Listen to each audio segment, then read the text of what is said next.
Bharatiya Janata party రాష్ట్ర అధ్యక్షులు ఎవరైనప్పటికీ 3 సంవత్సరాల కాల పరిమితి ఉంటుంది. 3 సంవత్సరాల కాల పరిమితి ఒక 6 నెలల ముందు బండి సంజయ్ గారిది ఏదైతే ఎలక్షన్ల ముందు ఆ విధంగా సంస్థాగతంగా మార్పు చేయడం జరిగింది. నాకు బండి సంజయ్ గారిని అర్ధాంతరంగా తొలగియలేరు. ఇక్కడ కూడా పార్టీ అర్ధాంతరం 3 సంవత్సరాల కాల పరిమితి అయిన తర్వాత భారతీయ జనతా పార్టీ ఇంకోరికి ఎందుకంటే ఒకసారి ఒక వ్యక్తికి 2 సార్లు కూడా అవకాశం ఉంది కదా. కేంద్ర ఆ టైంలో రాజ్యాంగం ప్రకారం బీజేపీ రాజ్యాంగ ప్రకారము 2 సార్లు ఇవ్వచ్చు, అది ఇవ్వద్దు అన్నది ఏం లేదు. ఎలక్షన్ టైం అయినా కానీ బండి సంజయ్ గారికి ఇస్తే ఎంతవరకు ఇంకా అంతకన్నా ఎక్కువ అవకాశం ఉంటుందని పార్టీ పెద్దలు నిర్ణయించింది. దాని ప్రకారంగా సంస్థగా డైరెక్ట్ ఆయన తొలగించడం అనేది ఎక్కడ లేదు. ప్రోగ్రెస్ రిపోర్ట్ కోరుకుంటారు కదా.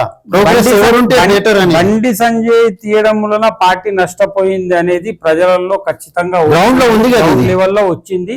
భారతీయ జనతా పార్టీ నష్టపోయింది అనేది ప్రజలు చెప్తా ఉన్నారు.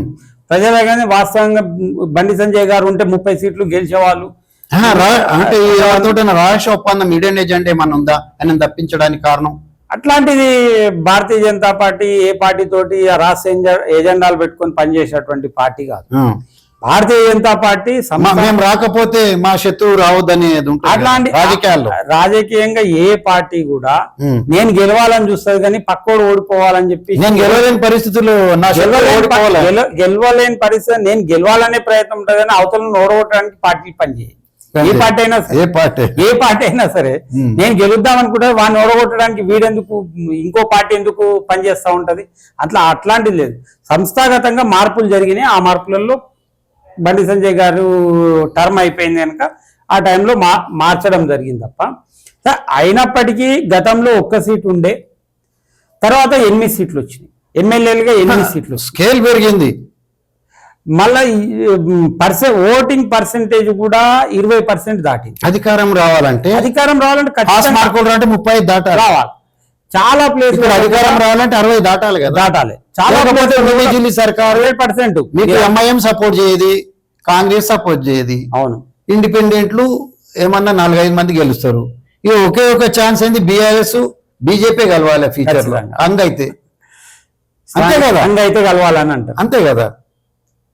అంటే బీఆర్ఎస్ అనేది అది దాంతో కలిసే అవకాశం లేదు, కాంగ్రెస్ తోటి కలిసే అవకాశం లేదు. ఎంఐతో భారతీయ జనతా పార్టీ ఒంటరిగానే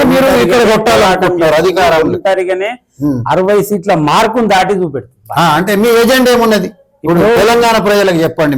మీరు ఏ ఏజెండా ద్వారా మీకు ఓట్లు వేయాలనుకుంటున్నారు? ఎందుకు వేయాలి మీకు ఓట్లు? భారతీయ జనతా పార్టీకి ఇప్పుడు చేస్తున్నటువంటి రేపు ఎమ్మెల్యే పోటీలో ఉంటున్నారా? సంగారెడ్డి నుంచి మళ్ళీ ఎమ్మెల్యే బరిలో నమ్మకం ఉందా? నమ్మకం ఉంది ఖచ్చితంగా.